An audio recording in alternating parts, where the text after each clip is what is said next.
Valeu, torcedor. Obrigado pelo teu carinho, pela tua audiência aqui com o nosso canal. Vamos falar das últimas de Grêmio, porque a Procuradoria pediu a suspensão de 5 dirigentes da dupla Grenal dos próximos confrontos. Nós vamos falar sobre isso. Vamos falar ainda sobre 4 jogadores que o Grêmio ofereceu ao Atlético, um pacotão.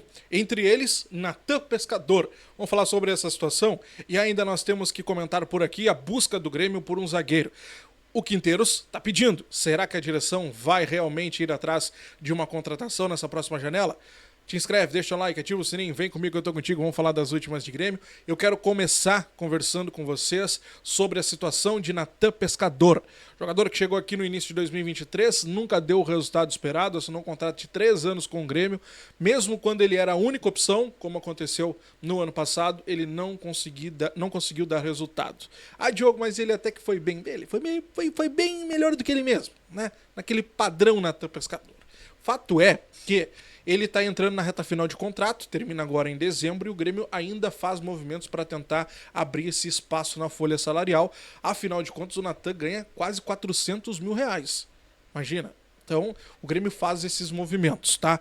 O atleta, na semana passada, que eu já trouxe para vocês aqui, já começou a ver que o Quinteiros não tem aderência pelo futebol dele e já está começando a pensar no seu futuro, já que seu contrato está entrando na reta final e não tem perspectiva nenhuma de renovação com o tricolor. O Grêmio fez um pacotão, tá? O Grêmio fez um pacotão com 4 jogadores. O Grêmio colocou o Ronald, o volante, colocou o Natan Felipe, colocou o Mike, o lateral, e colocou o próprio Natan Pescador e ofereceu ao Atlético lá de Minas, nosso próximo adversário na Copa do Brasil. O Ronald, eles estão avaliando ainda, estão dando uma olhadinha, uma chulhadinha para ver se vale ainda o investimento. O Natan Felipe, eles adoraram, tá? Não teve avanço nenhum, mas o Natan Felipe eles adoraram. O Mike, totalmente descartado, assim como o próprio Natan Pescador. Isso porque o salário do Natan Pescador teria que ser pago na integralidade pelo próprio Atlético. Então eles teriam que desembolsar 400 mil reais para poder pagar o salário do jogador praticamente, e eles não têm esse valor, principalmente por uma Série B. Por isso, foi descartada essa contratação por parte do clube mineiro. Então, o pacotão do Grêmio tinha Ronald, que está em avaliação, Natan Felipe, que empolgou, não avançou ainda, mas empolgou o clube de Minas, o Mike, que também não houve avanço, não gostaram, não quiseram, não se interessaram, assim como o Natan Pescador, são os atletas que o Grêmio ofereceu ao Atlético. E existe uma nova determinação no departamento de futebol. O jogador só sai daqui emprestado se o clube, pro destino dele, pagar na integralidade o salário. Quem sair por empréstimo, o clube destino tem que pagar todo o salário. O Grêmio não vai ajudar a pagar salário de ninguém em outra equipe, e isso acaba tornando essa negociação um pouco mais difícil, principalmente porque o Natan já teve outras equipes que tentaram a sua contratação, Criciúma, Curitiba, Goiás, tem uma lista, né? E nenhuma delas acabou avançando, também por conta do jogador, mas o salário sempre foi um grande problema nas discussões também, tá bom? Quero avançar com vocês para falar sobre a situação agora de possibilidade de chegadas, porque o Quinteiros, na última coletiva, fez questão de colocar que o Grêmio contratou bastante, o Grêmio agregou bastante qualidade, mas faltou ainda um zagueiro. A visão do departamento de futebol é de que no Brasil, nesse momento, não há esse jogador com as características de que o Quinteiros pede para o lado direito, principalmente, né?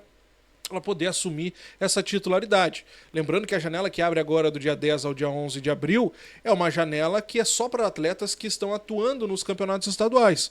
Então, para tirar um jogador de qualquer outra equipe aqui do Brasil que seja nesse nível, né? A exemplo do Romanha, por exemplo, que o Quinteiros queria tanto, tem que ser um cara parecido, de posição física e tudo mais. Quem seria esse jogador aqui no futebol brasileiro para a gente poder contratar? E outra, quanto custaria esse jogador? Isso a direção de futebol não está vendo no mercado brasileiro, mas o Quinteiros bate na tecla ainda que precisa de um jogador para o lado direito de defesa. O Grêmio está olhando, está buscando alternativas, mas hoje a grande tendência é que não chegue esse jogador para o nosso lado direito de defesa.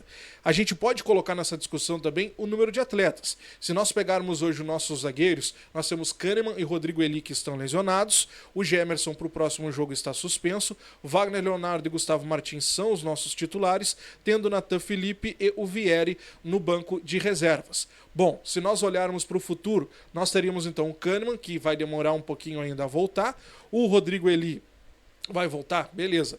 Tem o Gemerson também? Beleza. Mas são dois jogadores que acabam deixando, vamos lá, sempre uma dúvida no torcedor e deve deixar essa dúvida também no treinador, principalmente o Gemerson, que estava jogando improvisado. Rodrigo Eli a gente nem conta, né? A gente nem fala do Rodrigo Eli, embora tenha até renovado o contrato agora.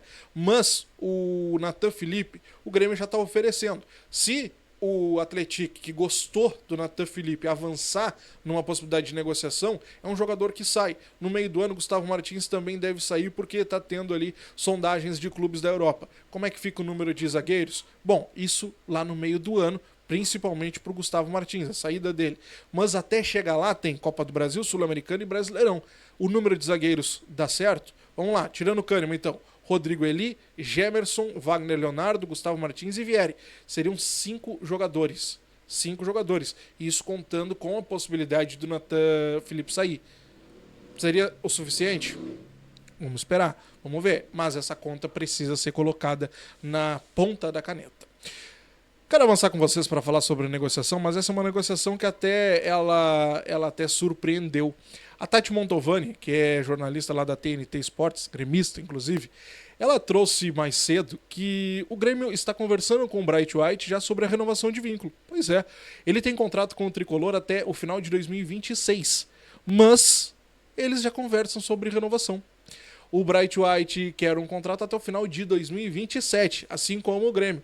Nos últimos dias, essa renovação ela avançou e a expectativa é de que nas próximas semanas esse novo vínculo seja anunciado. Bright White, que chegou aqui, assumiu a responsabilidade, assumiu a titularidade e mais do que isso, né? Hoje ele é um dos porta-vozes da equipe, com toda certeza. Ele vai para a coletiva, ele fala na zona mista, ele fala nas horas boas, ele fala nas derrotas, não tem ruim. O Bright White, ele assumiu esse perfil de porta-voz da equipe com muita maestria, dentro de campo, sempre organizando o time, conversando com Quinteiros, fazia isso ano passado com o Renato também.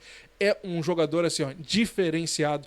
Bright White, então, e o Grêmio conversando já sobre renovação. Que bom, os bons têm que seguirem, né? Os bons têm que continuarem. Para nós encerrarmos, gurizada, a Procuradoria do Tribunal de Justiça Desportiva, do TJD, da Federação Gaúcha de Futebol, denunciou e pediu a suspensão preventiva de 5 dirigentes da dupla Grenal. O Alexandre Rossato, o Alberto Guerra, o Guto Peixoto, por nossa parte, e pelo lado do rival, o José Olavo Bisol e o D'Alessandro. O presidente do tribunal, o Ayrton Ruschel, ele acolheu a denúncia, mas indeferiu o pedido de suspensão preventiva. Tá? Os 5 dirigentes foram denunciados pelo artigo 243-F do Código Brasileiro de Justiça Desportiva, que fala em ofender alguém em sua honra por fato relacionado ao desporto. Ou seja, todas aquelas coletivas que falavam, estão ajudando um lado, estão ajudando o outro, faltou caráter, faltou isso, faltou aquilo, vamos punir no CPF, não sei o quê. Bom, tudo isso foi alvo de denúncia e por isso essa base de pedido de suspensão preventiva da Procuradoria, que não foi aceita pelo STJ. Essa possibilidade de punição com esse artigo 243 prevê multa de R$100 a R$100 mil e suspensão de 15 a 90 dias. Esse julgamento deve acontecer na próxima semana, entre segunda e terça. Então, para o primeiro jogo, eles estão livres. Agora, para o segundo jogo, pode ser que todos eles não possam comparecer lá no Beira-Rio para poder assistir à grande decisão. Há ainda denúncias contra o Quinteiros, gurizada, mas não foi pedida a suspensão preventiva do treinador. Até quinta-feira, a Procuradoria vai apresentar uma denúncia contra o técnico do Tricolor por conta da expulsão no jogo contra o Juventude no final de semana passado e aquele golpe, né, no Enio. O treinador ele deve ser denunciado no artigo 454-A, que fala sobre agressão física e prevê de 4 a 12 jogos de suspensão e também deve ser julgado na próxima semana. Então vejam o cenário que está se formando. Tendo o julgamento dos dirigentes do Grêmio e tendo o julgamento do Quinteiros, Na semana que vem, no jogo que vai acontecer no Beira-Rio, a gente pode não ter treinador, vice de futebol, diretor de futebol, nem presidente lá no Beira-Rio. Teríamos só os jogadores, os auxiliares, daqui a pouco um vice-presidente. E olha lá. Olha que cenário bem louco tá se desenhando. Gente, que absurdo. Que absurdo isso. Ah, pode daqui a pouco conseguir um efeito suspensivo? Pode. Mas esse efeito suspensivo também pode ser negado. Tomara que, se houver, né, as punições, consigam. Mas olha o cenário que está se montando. Sem treinador, sem vice, sem diretor e sem presidente. Que absurdo, gente. Isso é um absurdo. Vamos esperar. E esperar o melhor cenário, né? O melhor cenário entre os piores. Te inscreve, deixa o like, ativa o sininho, tô de plantão, qualquer notícia trago por aqui. Um grande abraço e até a próxima.